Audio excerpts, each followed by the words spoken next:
Hai, Assalamualaikum warahmatullahi wabarakatuh. Berjumpa lagi dengan saya pada layanan bimbingan dan konseling. Sebelum memulai layanan, sebaiknya jangan lupa berdoa dulu ya. Pada layanan kali ini, kita akan membahas tentang memahami diri sendiri.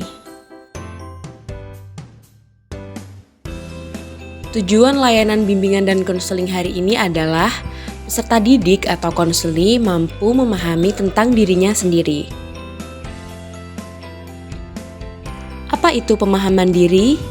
Pemahaman diri adalah suatu cara untuk memahami, menaksir karakteristik, potensi, atau masalah dan gangguan yang ada pada individu atau sekelompok individu. Pemahaman diri adalah pengenalan secara mendalam atas potensi-potensi diri individu yang mencakup ranah minat, kepribadian, nilai, dan sikap maupun kelebihan dan kekurangan diri individu. Tujuan pemahaman diri bagi siswa adalah yang pertama, mampu mengeksplorasi potensi diri mereka yang mencakup minat, bakat, dan cita-cita, sehingga individu dapat merencanakan karir yang sesuai dengan potensi diri. Yang kedua, siswa dapat mempersiapkan diri dengan baik dalam memasuki dunia kerja. Dengan persiapan yang matang, individu dapat mencapai kesuksesan dalam berkarir. Yang ketiga, siswa mencapai kematangan dalam perkembangan karir. Yang keempat, siswa mampu mengambil keputusan karir secara mandiri. Ciri-ciri memahami diri sendiri. Yang pertama, percaya diri.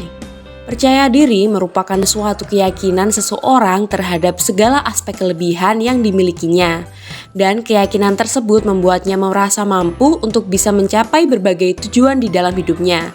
Misalnya, selalu bersikap tenang, mempunyai potensi dan kemampuan yang memadai, mampu menyesuaikan diri dan berkomunikasi.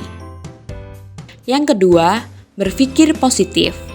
Misalnya, berpikir terbuka untuk menerima saran dan ide, meninggalkan pikiran negatif, mensyukuri apa yang dimilikinya, bukan berkeluh kesah dan peduli pada citra diri sendiri.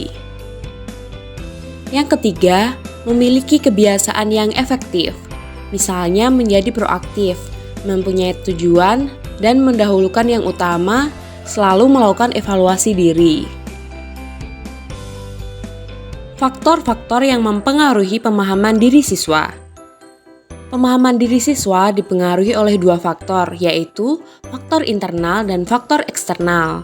Faktor internal merupakan faktor yang berasal dari dalam individu, sedangkan faktor eksternal yang berasal dari luar individu.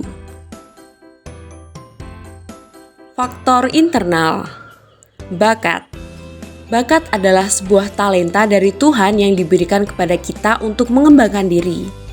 Bakat dapat berupa pola pikir, kepandaian, atau kemampuan yang kita miliki sejak lahir. Walaupun kita memiliki talenta, jika kita tidak berusaha untuk membukanya, maka talenta yang diberikan Tuhan akan menjadi sia-sia. Jadi, usaha dan talenta adalah jalan untuk sukses bagi seseorang di dalam hidupnya. Minat. Minat merupakan sumber motivasi yang mendorong seseorang untuk melakukan apa yang ingin dilakukan. Ketika seseorang menilai bahwa sesuatu akan bermanfaat, maka akan menjadi berminat, kemudian hal tersebut akan mendatangkan kepuasan.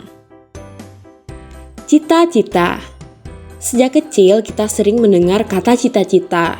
Saat kecil, para orang tua ataupun guru seringkali menanyakan, "Apakah cita-cita kamu?" Dan kita sewaktu kecil selalu menjawab pertanyaan tersebut menurut gambaran kita saja. Misalnya, saya ingin menjadi polisi. Kita dapat menjawab polisi karena pada saat itu kita melihat seorang polisi adalah sosok yang gagah, berwibawa, dan memakai seragam yang keren. Dan jawaban tersebut biasanya sementara, karena jika kita bertemu dengan seorang dokter dan melihat kegiatannya seperti apa, pasti cita-cita itu pun akan berubah dari polisi menjadi dokter. Faktor eksternal. Faktor eksternal yang mempengaruhi pemahaman diri adalah lingkungan sekitar rumah, lingkungan keluarga, lingkungan teman sebaya, dan lingkungan sekolah. Kamu hari ini adalah cerminan kamu 5 tahun yang akan datang. dan semuanya dapat dipengaruhi oleh 3 faktor, yaitu siapa sahabat kamu hari ini, apa yang kamu baca saat ini, dan apa yang kamu tonton hari ini. Selagi masih muda, bertekadlah untuk terus belajar, bekerja, dan memperbanyak silaturahim. Karena jika tidak hari ini, maka suatu saat nanti kondisilah yang menuntut kita untuk berlelah-lelah dalam belajar dan bekerja. Selagi masih ada waktu, selagi otak masih mudah menyerap ilmu, tubuh masih kuat untuk memikul beban, serta tangan yang masih dapat bekerja, maka optimalkan semuanya untuk menuntut ilmu, berkarya, dan berusaha.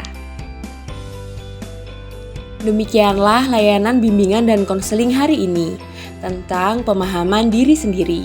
Semoga dapat bermanfaat ya. Terima kasih. Wassalamualaikum warahmatullahi wabarakatuh.